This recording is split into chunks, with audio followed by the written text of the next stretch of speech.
Saudara, tenaga kesehatan yang ada di Aceh dinilai masih belum merata keberadaannya. Dan umumnya tenaga kesehatan masih berada di pusat ibu kota kabupaten, maka sudah seharusnya tenaga kesehatan yang berada di pedalaman harus mendapatkan perhatian lebih. Berikut informasinya untuk Anda. Keberadaan tenaga kesehatan di daerah pedalaman dan terisolir sangat dibutuhkan masyarakat. Maka dari itu, pemerintah akan selalu memprioritaskan pemerataan tenaga kesehatan.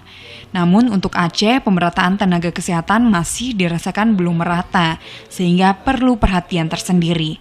Kepala Badan PPSDM Kesehatan RI, Dr. Gigi Usman Sumantri, ketika meresmikan Laboratorium Multiguna Poltekkes Kemenkes Aceh mengatakan, tentunya adanya laboratorium multiguna ini mendukung peningkatan kualitas tenaga kesehatan di Poltekkes Kemenkes Aceh, sehingga mampu menjadi tenaga kesehatan yang kompetensi dan profesional. Para tenaga kesehatan Aceh diharapkan mampu berkiprah tidak saja di Aceh, namun juga bersedia ditempatkan di seluruh Indonesia, mengingat di 2024 nantinya Kemenkes akan melengkapi puskesmas dengan laboratorium sehingga banyak dibutuhkan analis laboratorium. Tenaga laboratorium ini tenaga yang sangat vital sebenarnya dalam menegakkan diagnosa.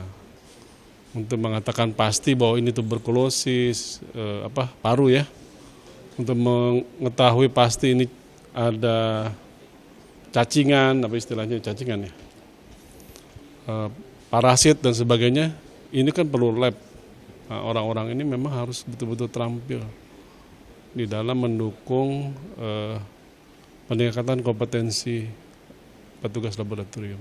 Pembangunan laboratorium ini, kami para pengelola Poltekkes dan juga anggota SNA sudah merencanakan bangunan gedung ini. Tujuannya adalah memenuhi kebutuhan tenaga kesehatan yang lebih terampil. Ya. Jadi seperti tadi saya sampaikan bahwa pembangunan gedung ini dilakukan 2 tahap di tahun 2017 dan 2018.